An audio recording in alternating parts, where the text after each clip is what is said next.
طرف جائیں گے اور یوں ایوان جو ہے وہ مکمل طور پر خالی ہو گیا۔ اس دوران صرف ایک رکن قومی اسمبلی جو ہے وہ نواب اختر مینگل جو ہیں وہ ایوان میں موجود رہے اور انہوں نے ووٹ کاسٹ نہیں کیا۔ تاہم اسی دوران پاکستان پیپلز پارٹی کے رکن قومی اسمبلی سید یوسف رضا گیلانی ان کے پاس گئے، ان سے بات چیت کی، مذاکرات کیے اور شاید ووٹ کے حوالے سے ان سے بات چیت کی گئی، تاہم اس میں کوئی بریک تھرو نہیں ہو سکا اور کوئی بڑی کامیابی، کوئی بڑی پیش رفت نہیں ہو سکی اور اختر مینگل نے اس حوالے سے ووٹ کاسٹ نہیں کیا ہے۔ وہ اس وقت ایوان میں موجود ہیں، جبکہ دیگر اراکین جو ہیں وہ اپنا ووٹ اندراج کروانے کے بعد لابی اے اور لابی بی کی جانب کروانے کے بعد وہ اس وقت وہاں پر موجود نہیں ہیں۔ اب اگلا مرحلہ جو ہے وہ تمام تر نتائج کا آئے گا، جس میں گھنٹیاں بجائی جائیں گی اور تمام اراکین جو ہیں وہ واپس اپنی نشستوں پر آ جائیں گے۔ اس کے بعد اسپیکر قومی اسمبلی جو ہیں وہ نو منتخب وزیر اعظم کے حاصل کردہ ووٹوں کا اعلان کریں گے اور اس طرح سے ایوان کی کارروائی آگے بڑھے گی۔ اب تک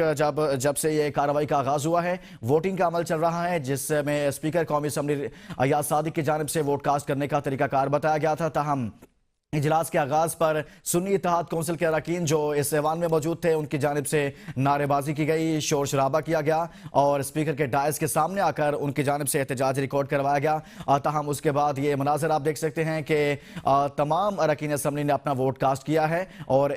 وہ اپنی جو لابی اے ہے اور لابی بی ہے یہ دونوں جانب چلے گئے ہیں۔ جس نے عمر ایوب کو ووٹ کرنا تھا وہ لابی بی کی جانب اور جس نے شہباز شریف کو ووٹ کرنا تھا وہ لابی اے کی جانب چلا گیا ہے اور اس وقت اپنی نشستوں پر اراکین موجود نہیں ہیں۔ کچھ ہی دیر میں اسپیکر قومی اسمبلی جو ہیں اس کی کارروائی کو مزید آگے بڑھائیں گے، لیکن اس سے پہلے گھنٹیاں بجائی جائیں گی اور وہ تمام اراکین قومی اسمبلی جنہوں نے ووٹ کاسٹ کیا ہے وہ دوبارہ سے اپنی نشستوں پر واپس آئیں گے اور اس دوران جو ہے یہاں پر اعلان کیا جائے گا اسپیکر کی جانب سے نو منتخب وزیر اعظم کا اور ان کے حاصل کردہ ووٹوں متعلق۔ تاہم اسی دوران یہ بھی ہوا کہ جب تمام اراکین اپنا ووٹ کاسٹ کرنے کے لیے باہر نکلے، کیونکہ ووٹ اسی صورت میں کاسٹ ہو سکتا ہے کہ جب آپ یہاں سے اٹھ کر لابی اے یا لابی بی میں جائیں گے تو وہاں پر آپ نے ووٹ کا اندراج کروانا ہے، تاہم اگر آپ یہاں سے اٹھ کر نہیں جاتے تو آپ کا ووٹ بھی کاسٹ نہیں ہوگا اور اسی میں اختر مینگل جو ہیں